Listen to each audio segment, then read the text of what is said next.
அனைவருக்கும் வணக்கம். இந்த வீடியோ பதிவில் நம்ம பார்க்க போகிறது, உங்ககிட்ட ரொம்ப நல்லா பேசிகிட்டு இருந்த நபர் இப்போ சரியாக பேச மாட்டேங்கிறாங்க.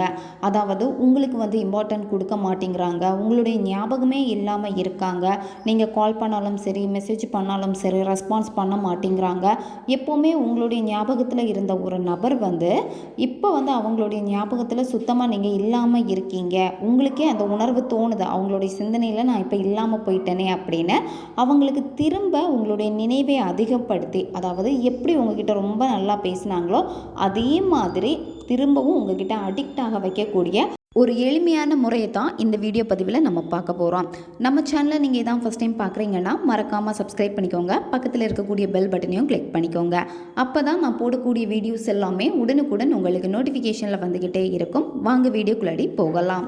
இந்த மெத்தடை யாரெல்லாம் பயன்படுத்தலான்னா, உங்ககிட்ட ரொம்ப நல்லா பேசிகிட்டு இருந்த நபர், அது நீங்கள் ரிலேஷன்ஷிப்பில் இருந்தாலும் சரி, இல்லை அது உங்களுடைய நண்பர்களாக இருந்தாலும் சரி, ஒன் சைடு லவ்வாக இருந்தாலும் சரி. இப்போ நீங்கள் ஒர்க் பண்ணக்கூடிய இடத்துல உங்களுடைய ஹையர் அஃபிஷியல் நல்லா பேசினாங்க, இப்போ சரியாக பேச மாட்டேங்கிறாங்க, எப்போவுமே சிடுன்னு இருக்காங்க அப்படின்னாலும் இதை நீங்கள் செய்யுங்க. பெற்றோர் குழந்தைகளுக்காக செய்யலாம், குழந்தைகள் பெற்றோர்களுக்காக செய்யலாம். இந்த மாதிரி யார் வேணும்னாலும் பயன்படுத்தலாம். ஆனால் அந்த நபருக்கு நீங்கள் யாருன்னு ரொம்ப நல்லா தெரிஞ்சிருக்கணும்.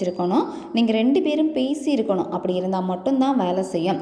யாருன்னே தெரியாத ஒரு நபர் நான் மட்டும் மெத்தடை செய்கிறேன், அவங்க என்கிட்ட பேசணும் அப்படின்னா வேலை செய்யாது. 2 பேருக்கு இடையிலையும் ஒரு சின்ன பாண்டிங் ஆச்சும் இருக்கணும். ஆல்ரெடி நீங்கள் பேசி இருக்கணும். அப்படி இருந்தால் தான் வேலை செய்யும். இந்த மெத்தடை நீங்கள் எந்த டேயில் ஸ்டார்ட் பண்ணணும் அப்படின்னா, நீங்கள் வியாழக்கிழமை அல்லது ஞாயிற்றுக்கிழமை அன்னைக்கு இந்த மெத்தடை நீங்கள் செய்யணும். இந்த மெத்தடை நீங்கள் தொடர்ந்து 11 நாட்கள் ஃபாலோ பண்ணணும். இப்போ வியாழக்கிழமையில் ஸ்டார்ட் பண்ணுறீங்க அப்படின்னா கண்டினியூவாக 11 நாட்கள் நீங்கள் செய்யுங்க. ஞாயிற்றுக்கிழமை ஸ்டார்ட் பண்ணுறீங்க அப்படின்னா ஞாயிற்றுக்கிழமையிலேருந்து கண்டினியூவாக 11 நாட்கள் செய்யுங்க. இடையில கேப் எதுவுமே விடக்கூடாது. பெண்கள் தீட்டு சமயத்தில் இந்த மெத்தடை செய்யக்கூடாது. நீங்கள் நான்வெஜ் சாப்பிட்டுட்டு இந்த மெத்தடை செய்யக்கூடாது. நீங்கள் நான்வெஜ் சாப்பிட்டீங்க அப்படின்னா குளிச்சுட்டு தான் இந்த மெத்தடை நீங்கள் செய்யணும். இந்த மெத்தடை நீங்கள் எந்த நேரத்தில் செய்யலாம் அப்படின்னா, காலையில் பிரம்ம முகூர்த்த நேரத்தில் செய்யலாம். 3 மணிலேருந்து 5 மணி இந்த இடைப்பட்ட நேரத்தை நீங்கள் பயன்படுத்தலாம். அல்லது நீங்கள் எந்த நேரத்தில் செய்யணும் அப்படின்னா, ஈவினிங் நீங்கள் 6 மணிலேருந்து 9 மணி இந்த இடைப்பட்ட நேரத்துக்குள்ளாடி இந்த மெத்தடை நீங்கள் செய்யலாம். இந்த மெத்தடை நீங்கள் செய்ய போகிறீங்க அப்படின்னா குளிச்சுட்டு இந்த மெத்தடை செய்யுங்க. குளிச்சுட்டு பண்ணுறப்ப தான் அந்த எனர்ஜி கரெக்டாக இருக்கும். எதுக்காக குளிச்சுட்டு பண்ண சொல்கிறது அப்படின்னா, உங்களுடைய எண்ணங்கள் அது மட்டும் இல்லாமல் நீங்கள் நிறைய பர்சன் கூட பேசியிருப்பீங்க, பழகியிருப்பீங்க.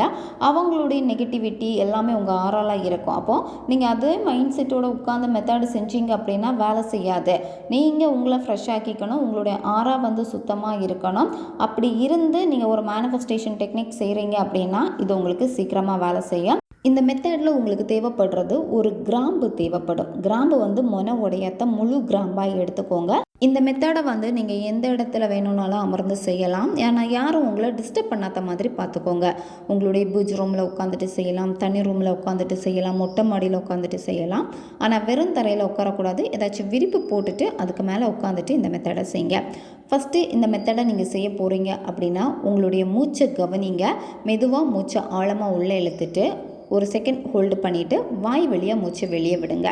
10லேருந்து 15 வாட்டி இந்த மாதிரி நீங்கள் செய்கிறப்போ நீங்கள் என்ன விஷயம் செய்ய போகிறீங்களோ அதில் உங்களுடைய கவனம் வரும். அதுக்கப்புறமா ஒரு கிராம்பு எடுத்துக்கோங்க. கிராம்பை எடுத்துகிட்டு நீங்கள் என்ன பண்ணணும் அப்படின்னா, உங்களுடைய அக்குள் பகுதியில் வைக்கணும். இடது கை அக்குள் பகுதியில் நீங்கள் வச்சுக்கோங்க. ட்ரெஸ்ஸுக்கு வெளியே வைக்கக்கூடாது. ட்ரெஸ்ஸுக்குள்ளாடி அக்குள் பகுதியில் வச்சுக்கோங்க. அக்குள் பகுதியிலேருந்து வரக்கூடிய வியர்வை அந்த கிராம்பில் படணும்.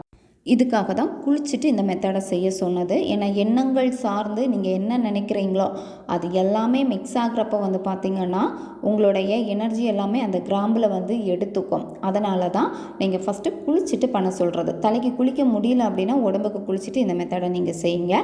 அக்குள் பகுதியில் கிராம்பை வச்சுட்டு கையை கொஞ்சம் உங்கள் உடம்போட சேர்த்து இறுக்கமாக வச்சுக்கோங்க. ஏன்னா அந்த வியர்வை அந்த கிராம்பில் படணும். கண்களை மூடிட்டு உங்கள் பர்சனை நினச்சிக்கோங்க. உங்கள் பர்சன் கூட இருந்தால் நல்ல நல்ல நிகழ்வுகள், நிறைய அழகான மெமரிஸ் இருக்கும். அதை நினச்சிக்கோங்க. திரும்ப அந்த மெமரிஸை நீங்கள் கொண்டு வரப்போ இப்போ அந்த பர்சன் உங்கள் கூட இருக்காங்க, நீங்கள் ஹாப்பியாக இருக்கீங்க அப்படிங்கிறத நீங்கள் உங்கள் மைண்ட் செட்டில் அதை விசுவலைசேஷனாக சூப்பராக நீங்கள் கொண்டு வரணும். இப்போ அது நடந்துக்கிட்டு இருக்குது அப்படின்னா அந்த சந்தோஷத்தை நீங்கள் வெளிப்படுத்தணும். வெளிப்படுத்திட்டு அவங்களுடைய பேரை நீங்கள் 11 முறை சொல்லணும். நீங்கள் அவங்கள என்ன நேமில் அதிகமாக கூப்பிடுவீங்களோ அந்த பெட் நேமை இங்கே நீங்கள் பயன்படுத்தலாம். பேரை சொல்கிறப்ப கடகடன்னு சொல்லக்கூடாது.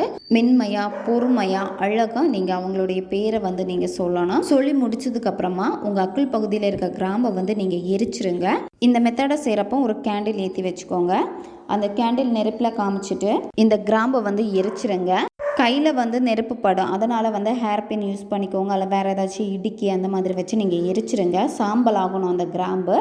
அப்படி இல்லைன்னா நீங்கள் என்ன பண்ணணும்னா கொட்டாங்குச்சியை வந்து நெருப்பாக்கிக்கோங்க.